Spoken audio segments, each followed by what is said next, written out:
Namaste. Welcome to this session on feature scaling techniques for machine learning. Now, feature scaling is a very important topic, and it is something that you shouldn't skip in any sense if you are serious about learning machine learning, because if you do not scale your features, then you will get very random results and very bad results basically. So we will see why it is so.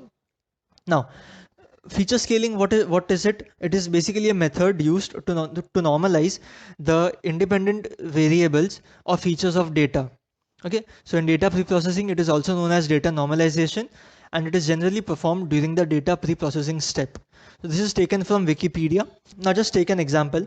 If I tell you to prepare lemonade, and if I give you 1 kg of sugar, 1 kg of lemons, and 1 liter of water, so would you simply just put those 1 kg of sugar and 1 kg of lemon into that 1 liter of water and make the lemonade? Or would you take a couple of lemons, a couple of tablespoon of sugar and put it into the 1 liter water? Correct. You would take the second option. Intuitively, you know that even though I have given you 1 that is 1 liter of water, 1 kg lemon, and 1 kg of sugar, that is not an ideal thing to do. So this is what feature scaling is all about. You scale your data to bring them into comparable ranges so that you get a proper model and your model can learn better from it. Okay.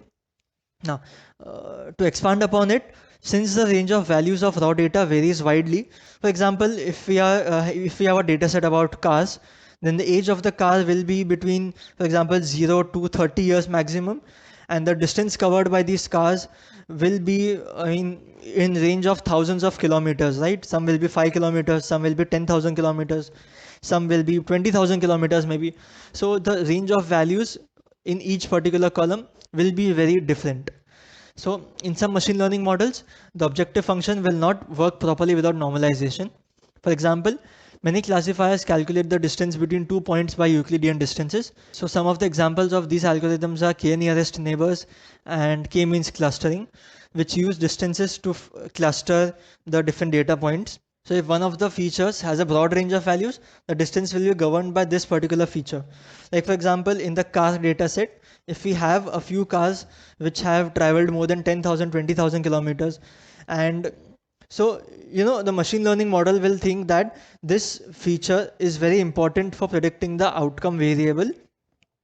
So it will give special importance to these variables, whereas we know that even the age of the car, even if the range of the car age is between 0 to 30 years, we know that it is also a quite important variable, but the model will not know this, right? And hence we need to scale down the range of values of this distance column and bring it to be comparable to the age column.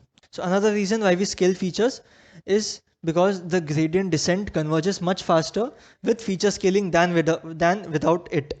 So that is because we are basically trying to minimize our cost function in gradient descent. So if it has a lesser range of values to look at, then it will basically converge much faster.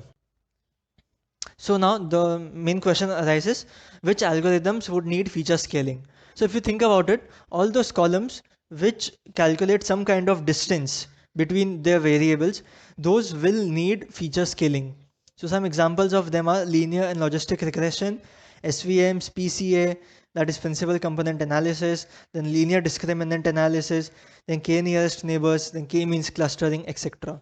Okay, and which algorithms would not need feature scaling? Tree-based models, which essentially ask the inequality based questions.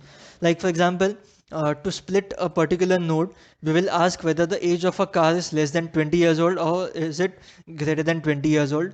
So so it is just splitting the node at a particular value. It doesn't concern itself much with what that particular value is.